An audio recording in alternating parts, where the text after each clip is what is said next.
नमस्कार, मैं हूं शशि रंजन और आपका बहुत बहुत स्वागत है जनता टीवी में। और आप देख रहे हैं हमारे साथ वही खास कार्यक्रम जिसकी चर्चा आजकल पूरे हरियाणा में हो रही है, मारा विधायक मारी चौपाल।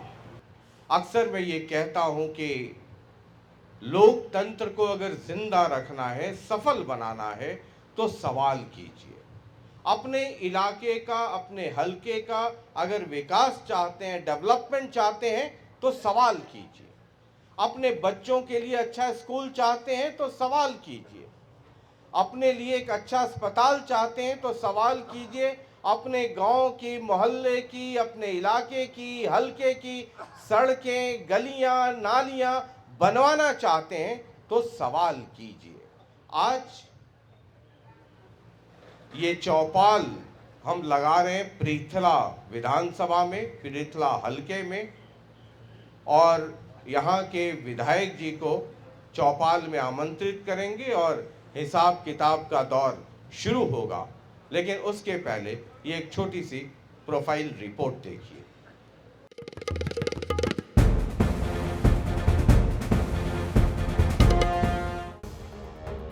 आज मारी चौपाल में आ रहे हैं पृथला हलके से मारा विधायक रघुवीर तेवतिया। 2024 विधानसभा चुनाव में रघुवीर तेवतिया ने अपने निकटतम प्रतिद्वंदी को 20,541 वोटों से हराया था। 2024 में रघुवीर तेवतिया पृथला से दूसरी बार विधायक बने हैं। इससे पहले 2009 में भी रघुवीर तेवतिया पृथला हलके का प्रतिनिधित्व कर चुके हैं। हालांकि रघुवीर तेवतिया ने 2014 और 2019 में भी चुनाव लड़ा, लेकिन जीत हासिल नहीं कर सके। पृथला में साल 2009 से लगातार कांग्रेस पार्टी रघुवीर तेवतिया पर भरोसा जता रही है। 2014 और 2019 में लगातार 2 बार चुनाव हारने के बाद भी 2024 विधानसभा चुनाव में कांग्रेस ने एक बार फिर रघुवीर तेवतिया को टिकट दिया और इस बार पार्टी की उम्मीदों पर खरा उतरते हुए रघुवीर तेवतिया ने 20,000 से अधिक वोटों के बड़े अंतर से जीत हासिल की। आज मारा विधायक मारी चौपाल में पृथला के विधायक रघुवीर तेवतिया से होगा उनके काम का हिसाब किताब।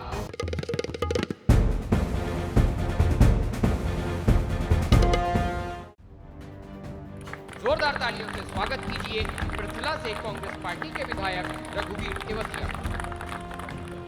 तो रघुवीर तेवतिया जी हैं, बहुत बहुत स्वागत है आपका इस चौपाल में। मैं ये देख रहा था कि इस पूरे इलाके में पृथला कांग्रेस के लिए एक टापू बनकर के उभरा। बाकी सब जगह चारों खाने चित। और पलवल में तो जब चुनाव हो रहा था तो आपके सिरमौर ही थे पार्टी अध्यक्ष उदय भान जी, वो भी चारों खाने चित। एक हथीन वाले भाई साहब ले गए और एक इधर आपने पंजा बुलंद किया, बाकी पूरा इलाका साफ हो गया। तो ये बीच में टापू में आप उभर कर आ गए कांग्रेस। ये तो जो जनता बैठी है, देवतुल्य जनता, इनका आशीर्वाद है और ईमानदारी और सच्चाई की जीत है। तो मतलब 9 से 14 जब हमारे पृथला हलके की जनता ने सेवा करने का मौका दिया तो मैंने ईमानदारी और सच्चाई पे काम किया। मैंने विधानसभा में भी कह चुका हूँ और यहाँ भी कह रहा हूँ कि आज तक मेरे ऊपर कोई एक पैसे का लेन देन का किसी भी तरह का बता दे तो मैं राजनीति छोड़ दूँगा, लेकिन सबूत दे। इसलिए हुड्डा साहब की सरकार में हुड्डा साहब ने बगैर भेदभाव के, बगैर बदले की भावना के, नेक नियत और ईमानदारी से हरियाणा की सेवा की और उन्हीं के आदर्श पर चलते हुए हमने भी अपने क्षेत्र की उसी तरह सेवा की। हुड्डा साहब की सरकार ने पृथला क्षेत्र में योग्यता के आधार पर हजारों नौजवानों को रोजगार देने का काम किया। आपके बदरपुर बॉर्डर पर सरकार आते ही हुड्डा साहब ने सबसे पहले बदरपुर फ्लाईओवर को बनाने का काम किया, जहां हमेशा जाम लगा रहता था। अगर हमारे होडल पलवल से इधर दिल्ली किसी मरीज को, बड़े हॉस्पिटल नहीं थे उस समय, यहाँ जाना होता था तो घंटे वहीं लगता था। तो सबसे पहले वो बनाया, 6 लेन बनाने का काम किया, IMT बनाई, मेडिकल कॉलेज बनाया, पलवल को जिला बनाने का काम किया। पलवल में कॉलेज हो, सचिवालय है, कोर्ट है, सेशन कोर्ट है, ये सारे काम जो किए हैं वो हुड्डा सरकार ने किए हैं। तो मतलब ये हुआ कि हमारे- फरीदाबाद की 6 सीटें, पलवल में 3, 9 हो गई इस इलाके में। पलवल फरीदाबाद जिला अलग अलग है लेकिन इलाका तो एक ही है। एक ही है, ना? लोकसभा एक है, लोकसभा एक ही है। हाँ। तो इस 6 में, क्योंकि आपका बहुत बड़ा इलाका तो पलवल में है, लेकिन आप उस हिसाब से आप फरीदाबाद में, मतलब 6 में एक ही पंजा खिल पाया। आप कह रहे हैं कि लोगों ने आपको ईमानदारी का इनाम दिया है, आपकी मेहनत का इनाम दिया है, आपको आशीर्वाद दिया। अगर मैं 9 में जिताया, उसके बाद भी 2 बार जब मौका नहीं दिया तो उसके बाद भी लगातार वोट बढ़ती रही, वोट कभी नहीं घटी। हाँ जब जीता था 34,500 थी, हाँ। दोबारा 35,600-700 थी, फिर 48,000 थी, अब के 70,000 कुछ थी, नहीं, घटे कभी नहीं। मैं ये समझना चाह रहा हूँ कि बाकी जो सिरमौर आपके यहाँ से कांग्रेस वाले जो चारों खाने चित हो गए, इसका मतलब वो थोड़ा मेहनत कम कर रहे थे, चाहे वो उदय भान जी हो, चाहे आपके दूसरे लोग हों। यहाँ तो हम अपनी बात करेंगे, दूसरे लोगों की बात उनके वहाँ जाकर करिए आप। वो तो नहीं, हम तो अपने क्षेत्र की बात करेंगे। हाँ, मतलब सिर्फ एक, मैं ये समझना चाह रहा हूँ कि एक सिर्फ जीत पाए, बाकी पूरा इलाका साफ हो गया, इसकी वजह क्या रही? बहुत जगह, जबकि आपके पार्टी अध्यक्ष यहीं से। नहीं, वोट चोरी का काम किया है यहाँ। हमारे यहाँ भी जिस दिन चुनाव हुआ था उस दिन रात को 2:30 बजे तक 229 बूथ हैं पृथला क्षेत्र में। उनको जब 229 वोट की मशीनें वहाँ जमा करा दी तो उनसे मेरे बेटे ने पूछा, भाई टोटल वोट कितनी पोल हुई हैं? तो 1,59,256 वोट बताई। और जिस दिन गिनती हुई है 1,67,256 की 8,000 कहाँ से आई? आप कह रहे थे 20,551 से जीते हैं, मैं 21,151 से जीता था। कारण है 600 वोट करने रहा मैं पहले ही राउंड में, 700 की जगह 100 लिख दिया, और उसे हम आज तक ठीक कराने की बात की तो कह दीजिए कोर्ट जाओ। पहले तो जाओ चुनाव आयोग जाओ, उन्होंने कह दी कोर्ट जाओ। 700 वोट सबको पता है, जो हमारे सामने चुनाव लड़ रहे थे उनके एजेंटों को भी पता है, सभी को पता है कि हमारी 700 है। और वहाँ शर्मा जी की हमसे भी ज़्यादा थी, 700 मेरी थी, लेकिन 7 की जगह 1 का लिख दिया, 600 वोट वहाँ काट दी। इसी तरह 99 नंबर बूथ है, 890 कुछ इतनी वोट हैं, और वो असावटी गांव का है। आज तक उसकी गिनती नहीं हुई। हमने जब वहाँ जोर दिया गिनती के लिए तो उन्होंने कहा वीवीपैट का EVM का मिलान नहीं है। तो इसमें हमारी तो गलती है नहीं जनाब, ये तो गलती है तो चुनाव कराने वालों की है। अगर कोई सी मशीन खराब थी तो उस दिन बदलना चाहिए था। लेकिन आज तक वो कहते हैं अगर इससे कम हार जीत होगी तब खोलेंगे इसे, वो आज तक नहीं खोली। ठीक है, मैं तो जिस तरह 10,000 का हेरा फेरी तो हमारे यहाँ ही हुई, तो वहाँ कितनी जगह ऐसे हुए, जैसे आप उदयभान जी का नाम ले रहे हैं, ऐसे हमारे 22 कैंडिडेट थे जिन्होंने दूसरे दिन जाके चुनाव आयोग में हमारे नेताओं के साथ जाके शिकायत की और अपने कागज़ दिखाए। कितने ऐसी हैं जब 4 तारीख को मशीनें मिली हैं और उसके बाद 5 को पूरा चुनाव हुआ है, 6 को 7 को रुक के 8 को गिनती हुई है। उसके बाद वो बैटरी 99 या 98 क्यों पाई? आप अपने मोबाइल को रख दीजिए चार्ज करके फुल, रात को शायद हो जाए, सुबह 99 पाए। लेकिन वो ये नहीं 5 दिन बाद पूरे चुनाव में काम आई हो मशीन और फिर वो 98 99 ही हो। तो वोट चोरी का काम किया है, कितनी जगह किया है, सबूत है। ठीक है, ये मेरे यहाँ ही किया है तो मैं ही बता रहा हूँ, मैं तो सबूत दे रहा हूँ। पृथला में जब मैं चुनावी इतिहास जब भी जो लोग नज़र डालेंगे तो रिपीट लोग नहीं हो पाते, है ना, लगातार आप हालांकि दूसरी बार 2009 के बाद फिर आप दूसरी बार जीते, तो 2029 को उसमें भी दो कारण रहे जी। दूसरी बार जब चुनाव हुआ था बहुत थोड़ी अंतर से हम हारे थे, लेकिन जो हमारे सामने चुनाव लड़ रहे थे शर्मा जी, उन्होंने कोई मुझे मिला नहीं, लेकिन गांवों में जाके प्रचार कर दिया कि मेरा कुर्ता फाड़ दिया, रघुवीरा ने गोली चला दी। मुझे तो मिला ही नहीं, कोई बता दे, सारी सिरदारी बैठी है यहाँ की, अगर मैं मौके पर हूँ यहाँ। उसने रास्ते में करके किया, को कारण कोई भी हो सकता है। और उसके बाद जो भाई हमारे नैनपाल रावत जी थे, उसके बच्चे और वो इमोशनल कर दिया, कह दिया मेरे दाह संस्कार में आना। वो कहती या तो बोल दे उसकी घरवाली या हमारे बच्चे हैं या अनाथ हो जाएंगे। कितनी ऐसी बातें की, इमोशनल करके आंखों रोने का काम करते थे। अरे वोट मांगो, अगर काम किया वोट मांगो, या हम रोने की उसकी क्या जरूरत है। हारते तो हम तो हारे, जब कभी रोए ना जिंदगी ना, रोएंगे किस लिए भाई।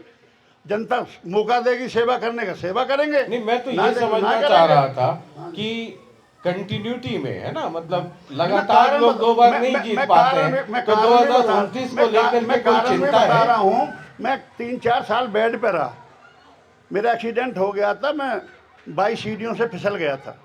तो सबको पता है मैं कई साल जनता के बीच में नहीं आ सका था, लेकिन पार्टी ने चुनाव लड़ाया, मैं चुनाव लड़ा जी। तो इस बार इमोशनल फैक्टर आपके साथ हो गया? मेरे साथ कोई इमोशनल नहीं था, मेरा तो काम था, इमोशनल नहीं था मेरा। इमोशनल तो उन्होंने किया था, मैंने कभी इमोशनल नहीं किया। पूछ लो अगर कोई, मैंने कभी ऐसी बात की हो, पूरे हल्के में आप बात कर लें। तो 2029 को लेकर के है चिंता मन में? कैसे? मतलब वही जो इतिहास है हमारे कोई चिंता नहीं है, कोई चिंता नहीं है। कांग्रेस इतनी कमजोर क्यों है इस इलाके में? कांग्रेस तो कमजोर नहीं है, मतलब फिर कांग्रेस के साथ मजबूत और हर जगह जो कमजोर का क्या डेफिनेशन? अब आप ये बताइए, पूरे हरियाणा में 39.4% कांग्रेस की, 39% नो उनकी, केवल आधे % का अंतर है। पूरे हरियाणा में 22,600 वोट का अंतर है। मार्च परसेंट है, बताओ क्या परसेंट जब इन्होंने जब किए, कई जगह गड़बड़ी किए है, जो सबूत भी हैं, अब आपके सामने हैं। उचाना का वो 32 वोटों का आज तक, वो उनकी आज तक वो वोटें गिनती नहीं की, कोर्ट तक भी जा रहे हैं। तो ऐसे कितनी जगह बात कह रहे हैं कांग्रेस बहुत मजबूत है। हाँ, आपको बहुत पीछे नहीं, मार्च 2025 की कुछ आंकड़े आपको बता देते हैं। मेयर का चुनाव हुआ, पूरे हिंदुस्तान में एक रिकॉर्ड बन गया। कांग्रेस 3 लाख से अधिक वोट से हारी मेयर के चुनाव में, फरीदाबाद। जब सरकार जिसकी होती है जनता उसी को देती है दोबारा। कोई 3 लाख का फर्क, 3 लाख का फर्क। कोई भी चुनाव हो, जो भी चुनाव होता है, सरकार देखते हैं भाई सरकार है, काम सरकार के वहां कराने, तो लोग जब जो भी सरकार होती है वहां चले जाते हैं। ये कोई इसका ही नहीं है, ये तो इतिहास गवाह है। आप कोई भी चुनाव देख लें, जब पहले कांग्रेस की सरकार थी तब कांग्रेस के उम्मीदवार जीतते थे। हाँ, लेकिन मतलब 3,16,852 वोट से कांग्रेस हारी। मतलब हेर फेर हो जाए तो लाखों में हेर फेर तो नहीं हो सकता। हम तो अपने यहाँ की लोकसभा की बात कर रहे हैं। लोकसभा में भी 7400 वोटों से यहाँ से महेंद्र प्रताप को जिताकर भेजा था इस जनता ने। 7400 वोटों से पिछला से जीत के गए हैं लोकसभा में। तो अपनी यहाँ की बात, हम तो पिछले की बात करते हैं, जिन क्षेत्रों की करें वहां जाके। एक वक्त था जब कांग्रेस का दबदबा था इस इलाके में, लेकिन पिछले एक अरसे से वो दबदबा खत्म हो गया। वो तो वोट चोरी का काम कर रहे हैं ये। अच्छा चलिए, आप वोट खा रहे हैं SIR के नाम पर। कितनी वोटें काट दी, दोबारा जो सबूत दे रहे हैं उसके बाद भी वोटें क्यों नहीं बनाई जाती? अब जो बीजेपी के लोग हैं वो ये कह रहे हैं कि फरीदाबाद में, अब जैसे फरीदाबाद से केंद्र में भी मंत्री हैं, चंडीगढ़ में भी मंत्री हैं, कह रहे हैं देखिए एलिवेटेड रोड, केंद्र की कई सारी परियोजनाएं, जब से बीजेपी आई है, बीजेपी के नेता इस इलाके में कहते हैं कि हमने इलाके को चकाचक कर दिया है। और कांग्रेस वालों से पूछिए, 2-4 चीज़ें बोलेंगे, उसके बाद फिर फुल स्टॉप हो जाएगा। ये बीजेपी के नेताओं को आपने कई बार कहते हुए सुना होगा। बीजेपी के कोई नेता या तो आमने सामने बात करवाएं, जब बात करें जो कहते हैं, या तो आमने सामने बात करें। 200 करोड़ का घोटाला जब कांग्रेस के जो हमारे साथी रहे हैं नीरज शर्मा जी पिछले योजना में, उन्होंने उठाने का काम किया। 200 के तो सबूत सामने आ गए। उसके बाद जो कागजात पे फाइलें रखी हुई थी उसमें आग लगाने का काम किया, पता ना और उससे भी बड़ा घोटाला था, और उसको आज मान रहे हैं। दिशा की मीटिंग में खुद वहाँ के विधायक, 2 विधायकों ने और मंत्री जी ने खुद ने माना है कि आज भी नगर निगम में घोटाला है। मंत्रियों ने ऐसे आदमी बैठा रखे हैं, बगैर पैसे काम ही नहीं होता, टेंडर उन्हीं को देते हैं। ये तो सबके सामने आया। अभी दिशा की मीटिंग में फरीदाबाद की में आमने सामने आया है। और उधर दूसरे मंत्री जिनके बारे में कह रहे थे वो जवाब दे रहे हैं कि शुरुआत होनी चाहिए 200 करोड़ की। पहले जिन्होंने 200 करोड़ का घोटाला किया था, इंक्वायरी वहाँ से होनी चाहिए। तो इंक्वायरी करे तो सही कोई। हमने विजिलेंस इंक्वायरी के लिए पिछली बार बजट सेशन में मैंने मांग की थी। हमारे यहाँ लगभग 34 सड़कें हैं। डिमांड हमारी 60 सड़क की थी पीछे भी, लेकिन 34 सड़कें मंजूर की, लेकिन उसमें से आधी अब तक नहीं बनी। और जो बनी है इतनी घटिया सामग्री लगी है। कितनी बार विजिलेंस इंक्वायरी करने के बाद भी, कहने के बाद, खुद बजट सेशन में मैंने उठाने का काम किया। रिकॉर्ड देख लें आप, ये तो रिकॉर्ड की चीज़ बता रहा हूँ। वहाँ उठाया, लेकिन आज तक कोई इंक्वायरी नहीं हुई है। ये पहली बात है। अच्छा, केवल 3 महीने में सड़क टूट गई। आप यही से जाके देख लेना। अभी अलावलपुर से खजूर के जो सड़क बनी है केवल 3 महीने में टूट गई। अभी आप मैं सबूत देता हूँ नगर निगम का। मुजेरी से नवादा सड़क बनी है 4 महीने आरसीसी की, और वो सड़क टूट गई। मैंने उसको अभी उठाया, तो इसलिए उसे तोड़ के दोबारा बनाने का काम कर रहे हैं। क्यों बना रहे हैं दोबारा 3 महीने में? इसलिए बना रहे हैं ना, इंक्वायरी होगी। अच्छा, आप बहुत सारे पूर्व विधायकों का नाम ले रहे हैं, तो आपको पता है जब मैं इलाके में जाता हूं तो पता करता हूं। जैसे प्रेतला आया तो मैंने पता किया कि भाई आपसे मोहब्बत करने वाले कितने लोग हैं, और उनमें से 2-4 जो खूब मोहब्बत करते हैं आपसे, उनसे संपर्क किया। आप नैनपाल रावत जी की बात कर रहे थे, जरा वो सुनिए। वो भी आपसे कुछ बात करना चाहते हैं, जरा सुनाइए नैनपाल जी को।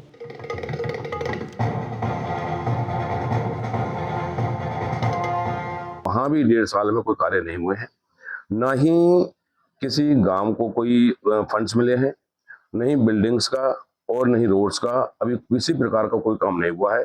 जो 2019 से और 24 तक जो कार्य हमने मंजूर कराए, जो अधूरे थे, केवल वो पूरे हो रहे हैं। और जो फंड्स की डिमांड गांवों के विकास के लिए की थी, केवल वही पैसा आया है, वही पैसा लगाया गया है। अभी तक 1 पैसे का भी काम किसी भी गांव में नहीं हुआ है। और इवन जो पंचायतों को जो फंड जाता था, वो फंड भी अभी गाँव में नहीं पहुंचा है। ये सुना तो मेरी सरकार तो है नहीं, हाँ। तो मैं पैसे दे रहा हूँ क्या? मेरी सरकार तो है नहीं। मेरा काम है जनता की मांग को उठाना। कहीं भी मेरी अगर कहीं लापरवाही हो, किसी भी बजट सेशन में जितने क्वेश्चन मैंने लगाए हैं, इसी काम के लिए मैंने गर्ल्स कॉलेज के लिए मांग उठाई। उन्होंने कह दी जी पलवल नज़दीक पड़ता है, जबकि हमारा पिरथला क्षेत्र में कहीं कोई गर्ल्स कॉलेज नहीं है। जब ये कहते हैं कि हम हर एक ब्लॉक में बनाने का काम कर रहे हैं, ITI की बात कर रहे थे। अभी हमने वहाँ कहा था कि हमारे यहाँ गदपुरी के पास ज़मीन है, वो कहते 15 किलोमीटर दूर होने चाहिए पलवल से, ITI से।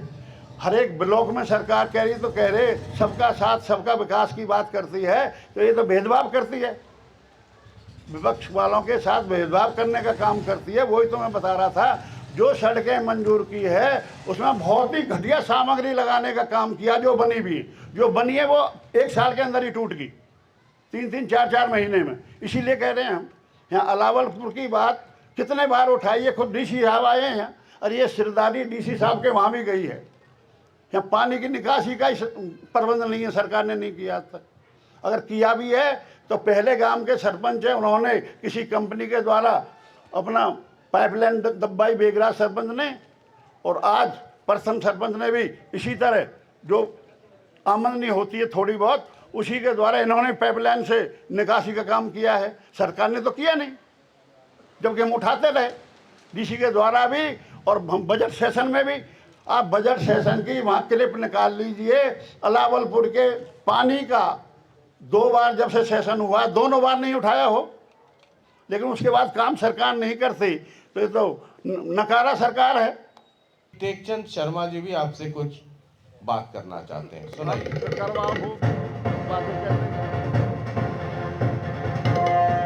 पब्लिक के अंदर त्राहिमाम है, कोई ये किसी भी तरीके से विकास नाम की कोई चिड़िया हमारे पृथला विधानसभा क्षेत्र में नहीं चल रही। कारण क्या है कि बात तो करते हैं बहुत सारी, बाकी वहां जाकर के मुख्यमंत्री जब 5 करोड़ रुपए हमारी सरकार ने, हम जब 2014 में थे जब भी उस टाइम पे एक किया था कि हर विधायक को 5 करोड़ रुपए के विकास कार्य मिलेंगे हर साल, ना तो वही नजर आ रहे, ना विकास की कहीं और चीजें नजर आ रही।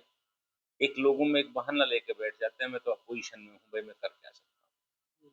अपोजिशन में आप विधानसभा में अपोजिशन में हो, आप मुख्यमंत्री से जाकर के अपनी बात कर सकते हो, अपने इलाके के दफ्तरों में बात कर सकते हो, जाकर के बैठ करके अपने इलाके की समस्याएं बता सकते हो। खाली ये थोड़ी है ग्रीवेंस कमेटी में बैठ करके यूँ कह देना कि भाई ये काम नहीं हो रहा, ये काम नहीं हो रहा। भाई विधानसभा के अंदर जहाँ बैठते हो, जहाँ कमेटियां बनती हैं, जहाँ उन पर जाकर के अपनी बात करिए।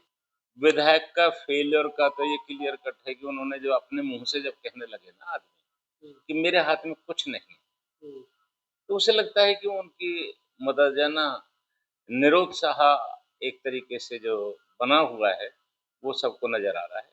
वो अपने आप अपने मुंह से कह रहे हैं कि मैं तो फेलियर हूँ, तो मैं क्या करूँ।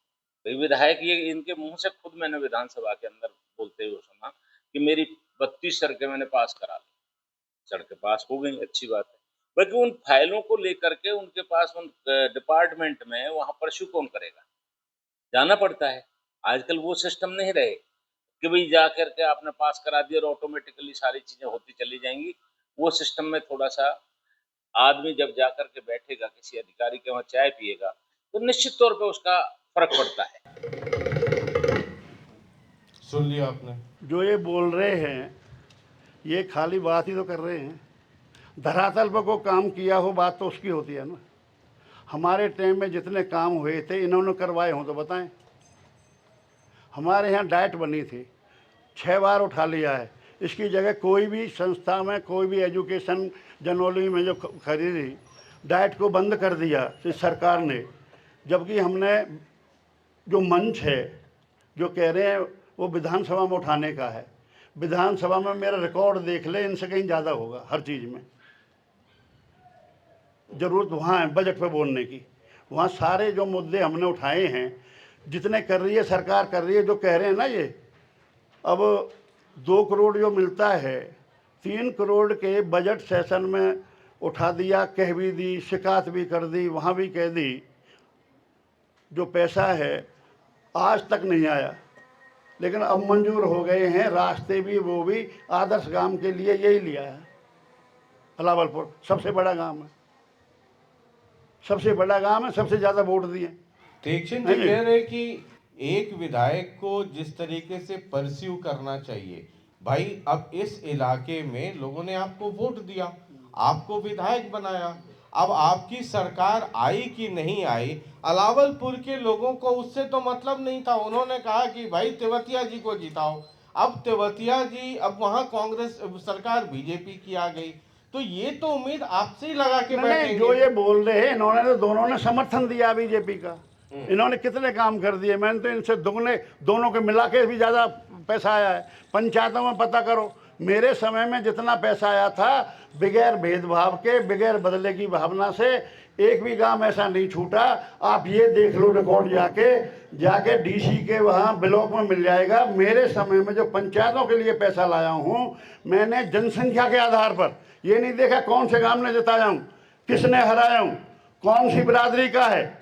मैं ऐसे गांव बता दूं जहां मुझे 22 वोट मिली है, वहां 1 करोड़ रुपये लगा है, वहां रोजगार भी दिया सरकार ने योग्यता के आधार पर। मैं इनकी बात कह रहा हूं ना, मैं काम की कह रहा हूं, अब की भी बता रहा हूं। जो मेरा काम है वो कर रहा हूं, उठा रहा हूं। हर जगह काम हो रहे हैं, लेकिन सरकार की नीयत नहीं है, धरातल पर काम करने की नीयत नहीं है। जो ये कह रहे हैं उन्हें तो सरकार चलानी थी, समर्थन दे रहे थे। हाँ ठीक है, तो सरकार की मजबूरी होती है, तो जब उनके काम हो भी जाते हैं, लेकिन उसके बाद भी नहीं किए। इनका रिकॉर्ड ये देख लें भाई, इनकी जितनी भी नामांकन दर्ज करते वक्त 9 में हम 3 लड़े हैं, हमारी तीनों की आमदनी कितनी थी और आज तीनों की कितनी, देख लो रिकॉर्ड की चीज़ है तो पता लग जाएगी। कितने सबूत दे दें, हमारा कोई दे दें भाई। मैं कह रहा हूँ राजनीति छोड़ दूंगा, कोई सबूत दे देगा, कोई जरूर नहीं। ये केवल जनता की सेवा करने की राजनीति कर रहे हैं, कोई घर कमाने के लिए नहीं कर रहे। ये केवल जो माध्यम है सेवा करने का माध्यम है, ये कोई पैसा कमाने का नहीं है। ठीक है, एक सज्जन और है, कौशल जी हैं, वो आपसे कुछ पूछना चाहते हैं, प्ले कीजिए।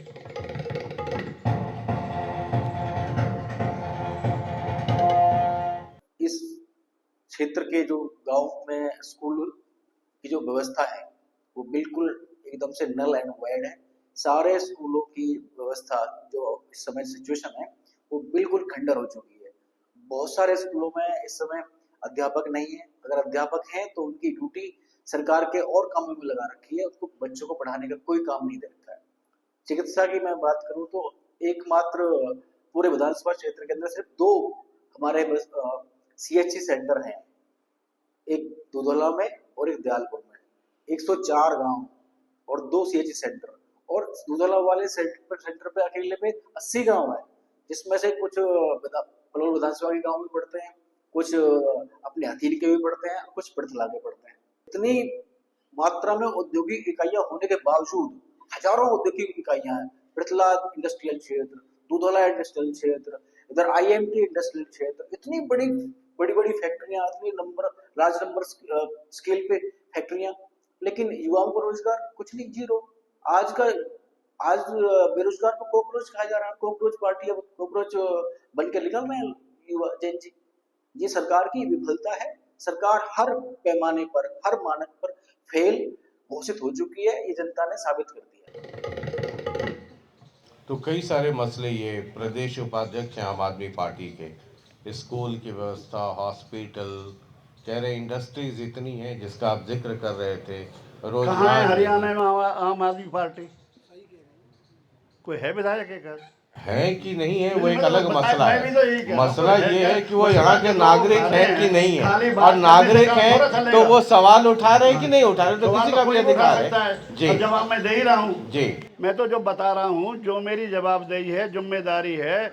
मैंने पलवल के और बल्लभगढ़ के बीच में ट्रामा सेंटर की मांग की थी पिछली बार, और मुख्यमंत्री जी ने बजट सेशन में जवाब दिया था, तेवतिया साहब सर्वे कराएंगे और यहाँ ज़रूरतें बनाएंगे।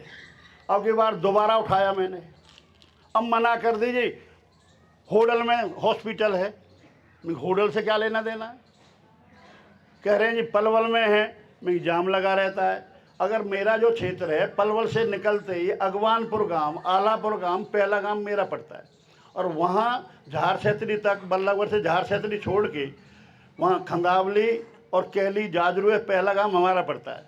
तो 20 किलोमीटर के दायरे में कोई हॉस्पिटल नहीं है, और आए दिन यहाँ कोई न कोई दुर्घटना घटती है। और कारण क्या है? कारण यह, कोरोना काल में इस सरकार ने रेलवे, जो गरीबों की सवारी थी, जो दैनिक यात्री हैं, सर्विस करते हैं यहाँ से दिल्ली तक रोजाना जाते हैं, उनके लिए जो शटल चलते थे वो उनकी संख्या बंद कर दी गई, और आज वो दोबारा चलाए नहीं आज तक भी। और इसलिए नहीं चलाए क्योंकि जो आज हाईवे पर ज़्यादा भीड़ है उसका कारण है, जो दैनिक लोग हैं, दैनिक जो ड्यूटी पे जाते हैं, वो कर्मचारी रोजाना एक मोटरसाइकिल पर 2-2, 3-3 बैठ के जाते हैं, मजबूरी है, कहीं भी दुर्घटना घट सकती है। और वो इसी बीच में अगर दुर्घटना घटे, किसी औद्योगिक क्षेत्र में, किसी कंपनी में दुर्घटना हो जाए तो कहाँ जाना पड़ता है। इसलिए हमारी मांग है, लेकिन आज तक आपके माध्यम से मैं फिर कहता हूँ, पिछली बार भी लगाया ट्रामा सेंटर का, अब भी लगाया, जिसकी ज़रूरत है। सबसे ज़्यादा टैक्स देती है हमारे क्षेत्र से टैक्स जाता है, उसके बावजूद नहीं हो रहा। और एक और सुनिए आप, 14 में जब चुनाव आने वाला था, उससे पहले हुड्डा साहब ने बल्लभगढ़ मेट्रो का उद्घाटन किया था, बल्लभगढ़ तक मेट्रो चली थी। उसके बाद 23 जून 23 को, 25 जून 23 को हमारे जो आदरणीय खट्टर साहब थे मुख्यमंत्री, उन्होंने घोषणा की थी बल्लभगढ़ से पलवल तक मेट्रो चलेगी। और उसके बाद कहते हैं कि मोदी जी की गारंटी तो पक्की है, लेकिन मोदी जी की गारंटी भी हमारे यहाँ फेल हो गई। क्यों हो गई? इसलिए हो गई कि 1 अक्टूबर 2024 को खुद मोदी जी ने गजपुरी टोल पर चुनाव के दौरान घोषणा की थी कि हम बल्लभगढ़ से पलवल तक मेट्रो चलाने का काम करेंगे। लेकिन अब के 24 की छोड़ दो, 25 के बजट में भी 26 के बजट में ना कहीं सेंटर के में पैसा मंजूर किया इसके लिए, ना हरियाणा के बजट में किया। आज तक एक पिलर आगे नहीं बढ़ा है। ये इतनी झूठी सरकार है, धरातल पर कुछ नहीं है, खाली भाषण है। हिंदू मुसलमान, भारत पाकिस्तान, ये मुद्दों पर चुनाव नहीं लड़ते। ये तो बात देखते क्या हो, कुछ ना कुछ खुद कराते हैं। आज देखो क्या हालात है कानून व्यवस्था की, आपके सामने। रोजाना जबरदस्ती, रोजाना मर्डर हो रहे, रोजाना बलात्कार हो रहे, रोजाना फिरौती मांगी जा रही है खुलेआम, और उनका नाम आ रहा है, आज तक पकड़े नहीं है। पृथला को उपमंडल बनाने की मांग 2009 से, क्या स्टेटस है? 2009 से हमने वहाँ पहले उनका था ब्लॉक का दर्जा देने का काम किया, सरकार बदल गई 14 में। उसके बाद ना किसी ने भी, जो 2 हमारे साथी टेकचंद शर्मा जी और नैनपाल रावत जी को मौका दिया जनता ने, लेकिन उन्होंने सरकार को समर्थन दे रखा था, लेकिन उन पर सब डिवीज़न नहीं बना।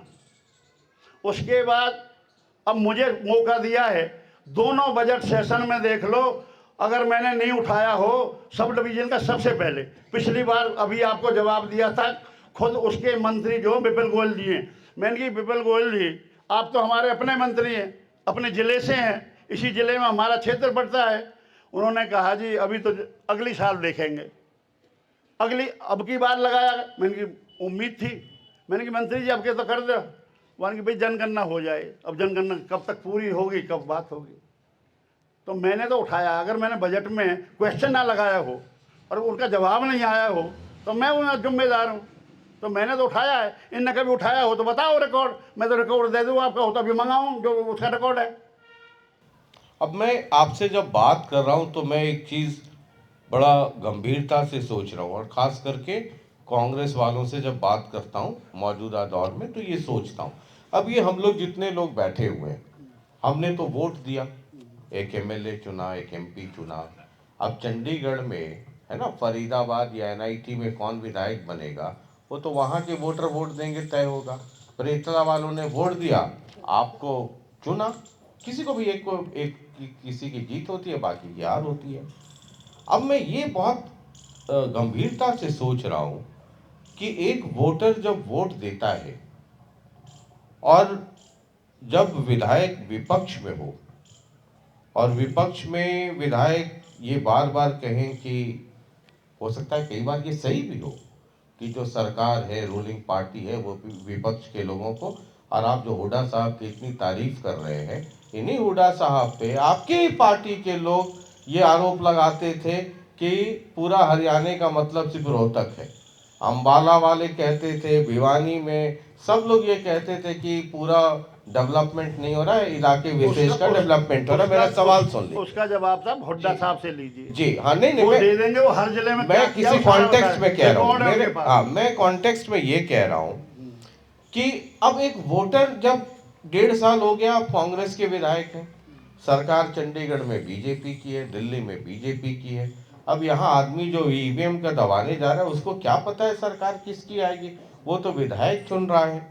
अब एक वोटर के नाते जरा मुझे ये बताइए कि फिर एक वोटर तो पहले ये पता करे कि भाई चंडीगढ़ में सरकार किसकी बनेगी, कोई ज्योतिष से दिखवा ले, कोई पंडित जी से दिखाए, लगन कुंडली मिलवाए कि चंडीगढ़ में सरकार किसकी बनेगी, तब वो सोचे कि भाई यहाँ वोट किसको देना है।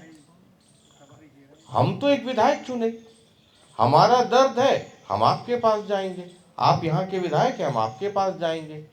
अब आप सिर्फ सवाल लगाते रहेंगे और काम नहीं होगा तो ये जो इतने सारे लोग जिन्होंने आपको वोट दिया है वो कहाँ जाए, मतलब इसका क्या समाधान होगा? आप तो अनुभवी आदमी हैं। फिर वोटिंग पैटर्न, एक वोटर वोट देने के पहले क्या सोचे?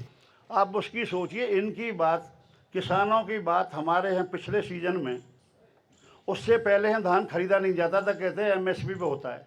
हमने विधानसभा में उठाया, हमारे पलवल में, मोहना में, फतेहपुर में कहीं धान नहीं खरीदा जाता। हमारे यहाँ के लोग करनाल बेचने जाते थे, ट्रक में ले जाते थे, उसका भाड़ा डबल लगता था। वहाँ ट्रॉली में भर के मंडी में देते थे, उसका अलग किराया देना पड़ता था। लेकिन वहाँ गवर्नमेंट लेती थी या नहीं लेती थी। तो पिछली बार यहाँ लिया, तो पहली बार लेने के बाद ही हमने उसे विधानसभा में भी उन्होंने माना घोटाला हुआ है, हमने कुछ जगह कार्रवाई की है, लेकिन हमारे यहाँ क्यों नहीं की। 200 हम इंस्पेक्टर का नाम बता रहे हैं। किसानों ने, आड़तियों ने, किसानों ने खुद ने जब कई दिन खरीदनी हुई तो इंस्पेक्टर से मिले, इंस्पेक्टर ने खुद ने 289 रुपये क्विंटल। आप कहती है सरकार कि हम 24 घंटे में उठान करते हैं, 2.5 महीने में हुआ, डेट दे दूंगा। पेमेंट कहते हैं हम 72 घंटे में देते हैं, सरकार कहती है। लेकिन अक्टूबर में खरीदने के बाद में जब तक उन पर रिश्वत नहीं गई तब तक यहाँ उठान नहीं करते। अगर उठान होता है जब रिसीव हो जाती है, जब वहाँ से पैसा डालते हैं तो किसानों के पास आता है पैसा। ये नहीं कि मैं आड़ती होने के आड़ती की वजह से कह रहा हूँ। एक तरफ आप कह रहे हैं कि एक मिनट सुन तो लो। जो ये किसान हैं, किसानों ने आड़तियों में दबाव देकर उनसे पैसे लेके उनको पैसे दिए। जब बोरी उठी 2.5 महीने में और 3.5 महीने में पैसे आए, और वो हमने बजट सेशन में उठाया, यहाँ हर जगह उठा रहे हैं। आज तक सरकार इंक्वायरी नहीं कर रही। क्यों नहीं बैठा रही? जब हम कह रहे हैं कि हमें अब कोई भी दंड देने को, तो इसका मतलब है ऑपोजिशन है, इसका मतलब है सर ऑपोजिशन कमजोर है। लोकतंत्र में सरकार और ऑपोजिशन दोनों का महत्व है। ये लोकतंत्र की व्यवस्था है। एक को लोगों ने चुना संख्या बल पर है, जिसके जितने विधायक चुन के जाएंगे, कोई सरकार में होगा, कोई ऑपोजिशन में होगा। तो सरकार में एक को लोगों ने जिम्मेवारी दी कि आप सरकार चलाओ भाई, और एक को जिम्मेवारी दी कि आप सरकार पे नजर रखो। मेरी नजर में तो सरकार से ज्यादा महत्वपूर्ण विपक्ष हो जाता है, इसलिए कि सरकार पे नजर रखे और उस पर चूड़ी चढ़ा करके रखे।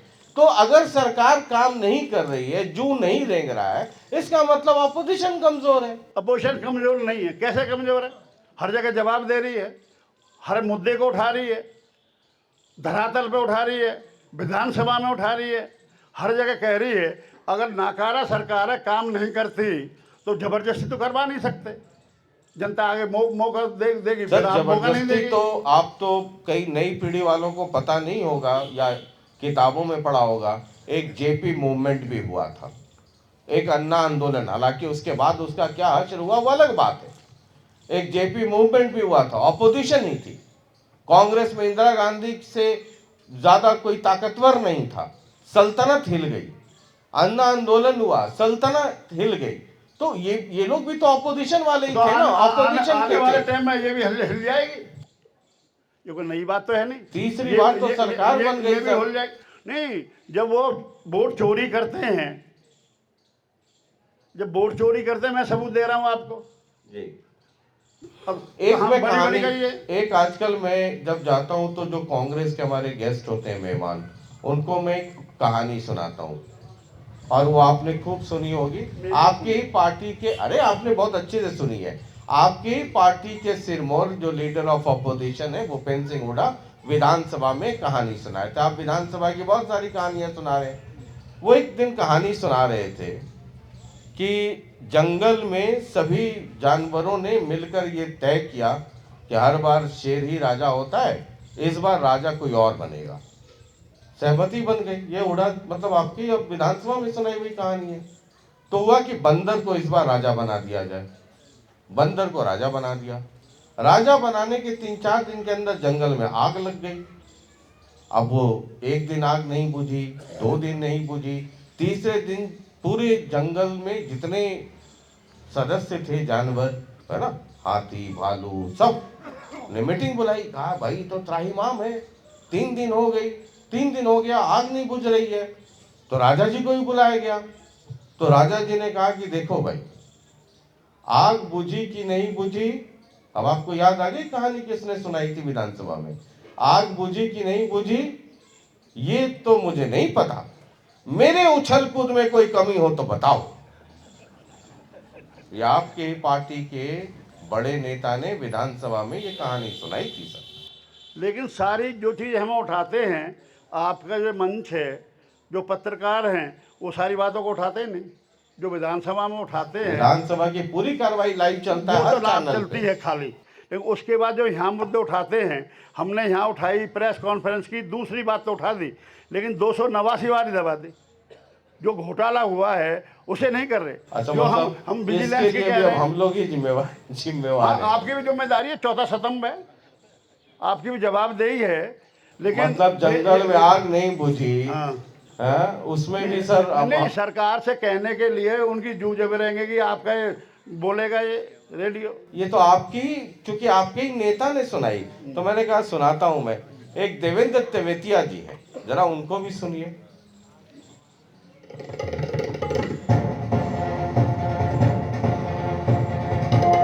भगत सिंह जी, पृथला विधानसभा क्षेत्र तो पिछले 20 साल से दलाली का और भ्रष्टाचार का अड्डा बना हुआ है।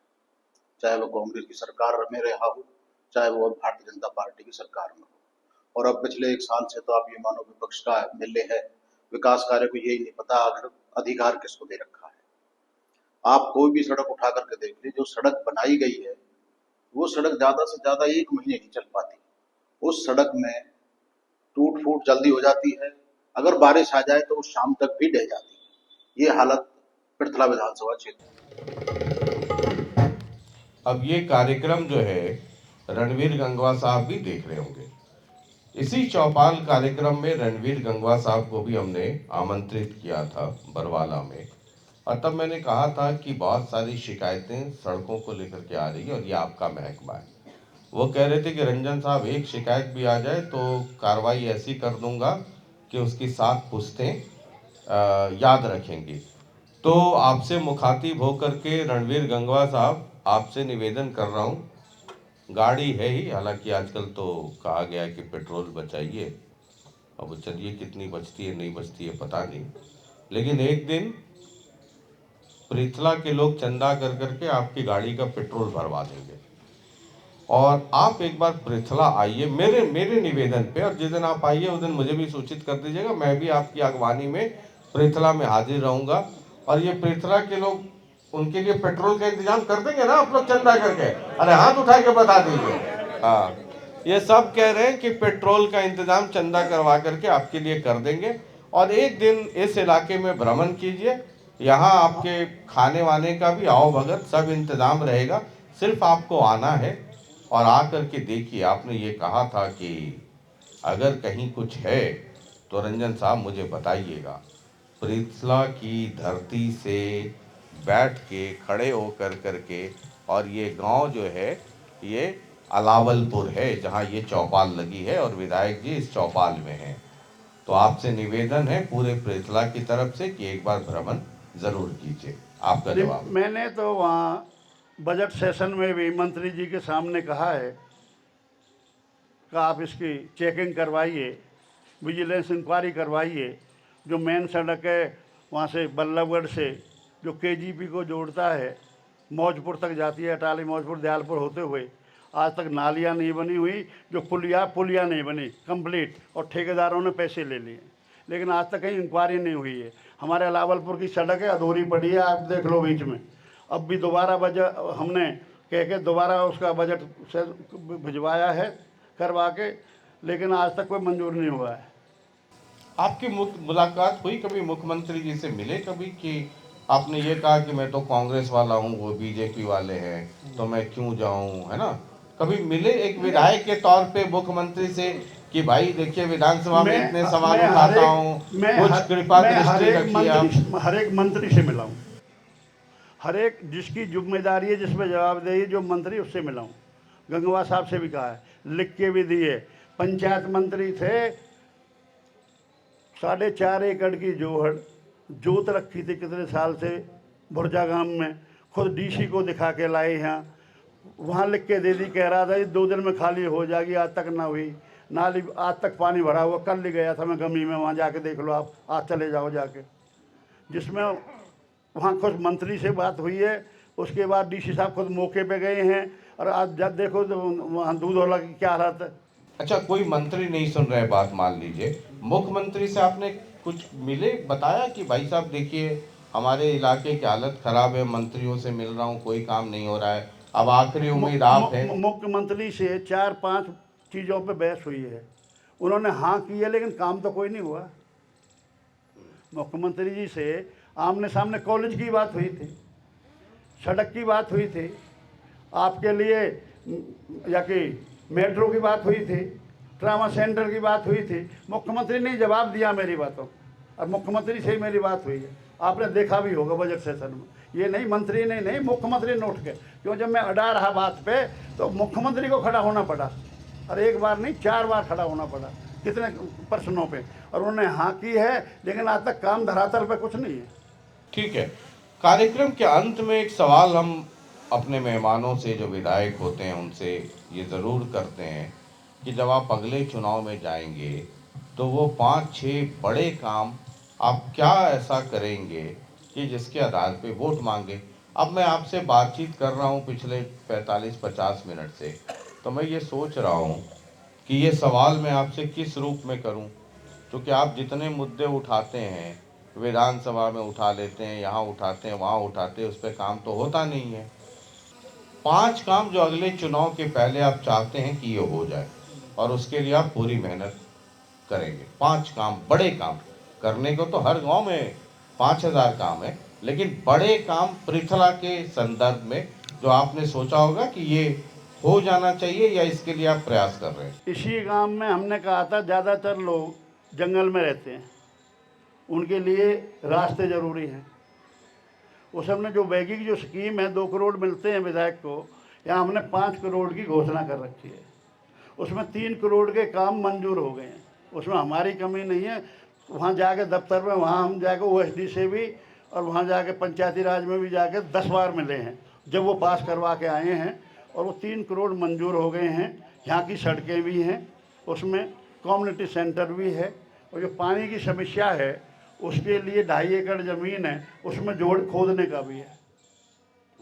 और ज़्यादातर मैं आपके माध्यम से कहना चाहता हूँ कि ये सरकार कानून बनाए, जो जंगल में रहते हैं, जो छोटे छोटे, उन्हें ढानी भी कहते हैं, हमारे यहाँ अलग कह देते हैं, वहाँ दूसरी तरफ कहते हैं, लेकिन वहाँ उसके लिए सरकार आधा खर्चा लेती है उनसे, वो ना ले।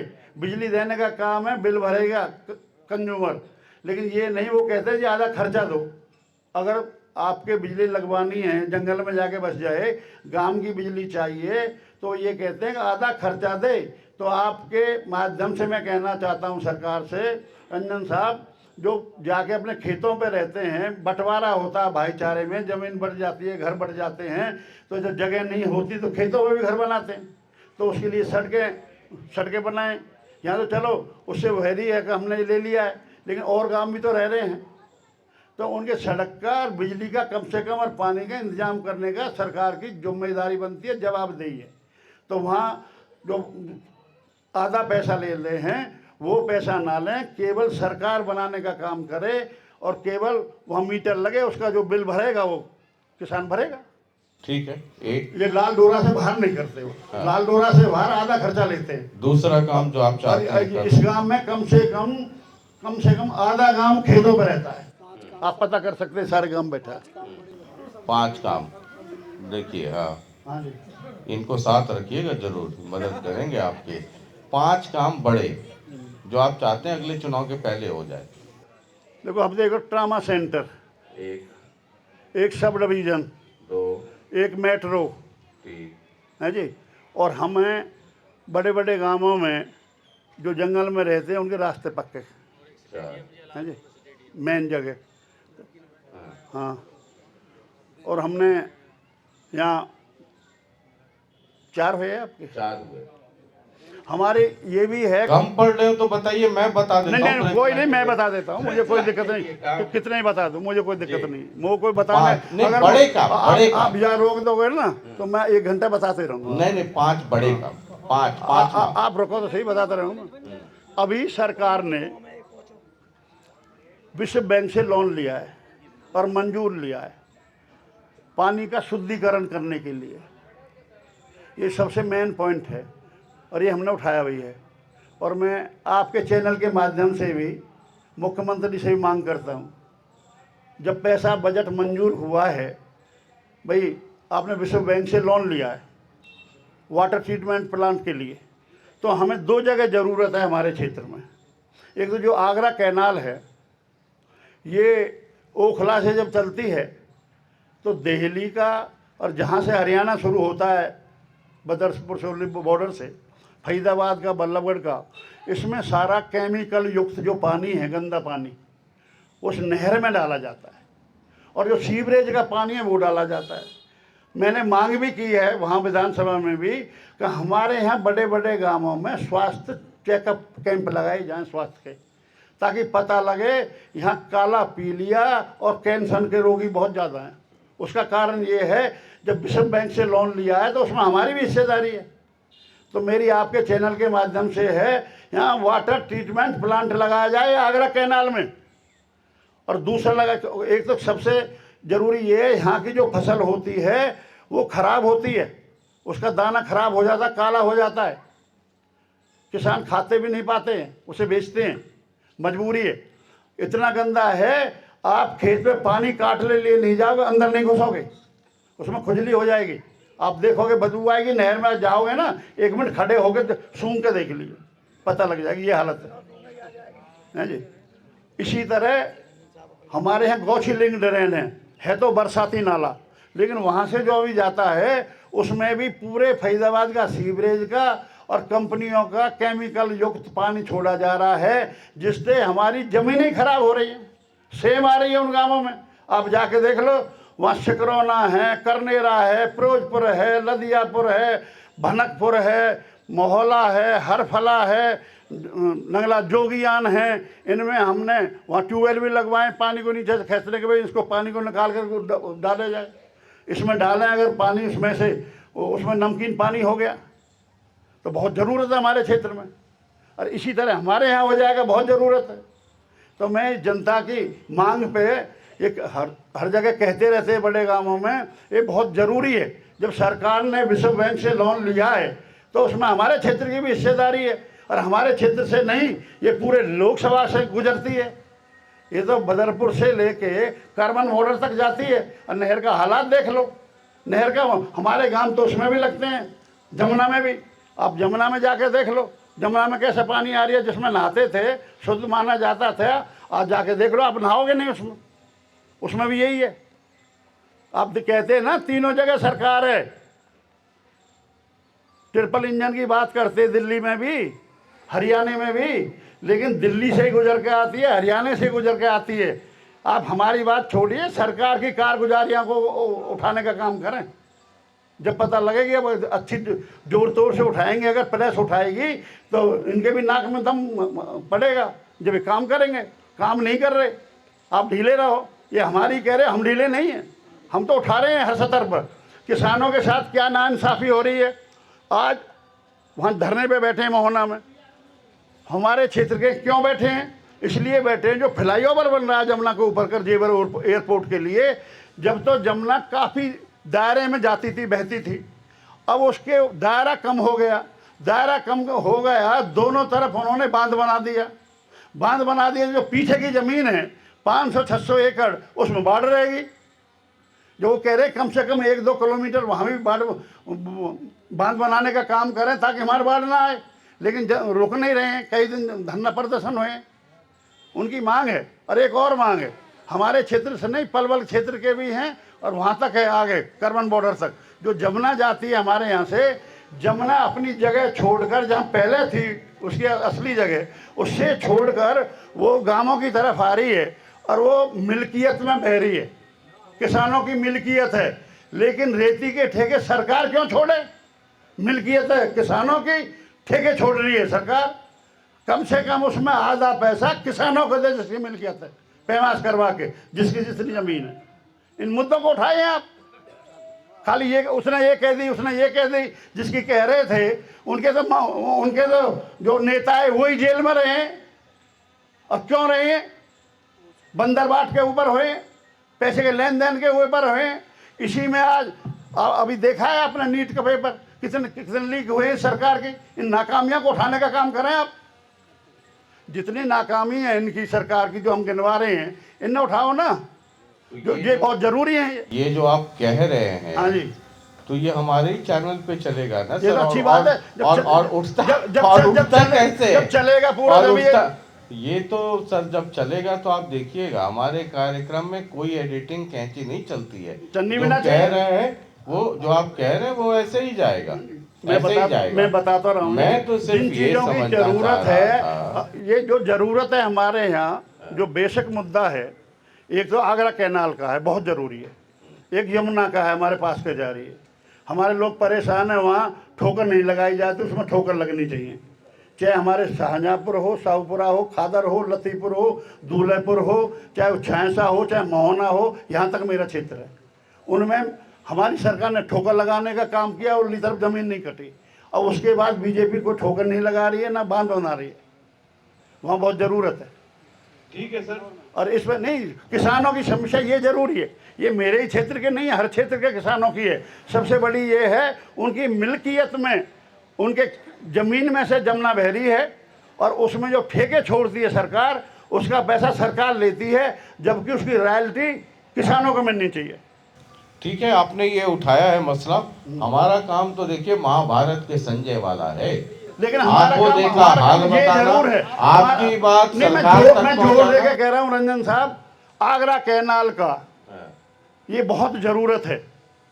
जो समय से पहले मौत हो रही हैं, जो कैंसर ज़्यादा है, काला पीलिया है, हमें बहुत ज़्यादा नुकसान हो रहा है इससे आम आदमी को। और इसी तरह हमारे क्षेत्र में जब विश्व बैंक से लोन लिया, मैं दोबारा दोहरा रहा हूँ, इसलिए दोहरा रहा हूँ, विश्व बैंक से लोन लिया है, बजट में उन्होंने बताया है, तो वाटर ट्रीटमेंट प्लांट के लिए एक हमारे आगरा कैनाल में और एक गौची लिंग डैम पे जरूर लगाने का काम करें। मैं आपके माध्यम से मुख्यमंत्री जी से कहना चाहता हूँ। चलिए, इस उम्मीद के साथ कि आपकी बात सरकार तक पहुंच रही है और सरकार एक बात और कहना चाहता हूँ। जल्दी से समय की कमी थी। समय की कमी है तो केवल एक ही लाइन है, जो सड़कों में और जो भी इमारत बन रही है उसमें बहुत घटिया सामग्री लग रही है, उसमें विजिलेंस जांच जरूरी है। मुख्यमंत्री से कहना चाहता हूं, आपके माध्यम से आके मौका देख लें, मैं ऐसी सरकार बना दूं जो 3 महीने में वो दोबारा सरकार बना रही है। यहाँ भी दोबारा टाइल की बना रही है, लोग बता देंगे, आप देख के जाए तो अच्छी बात है।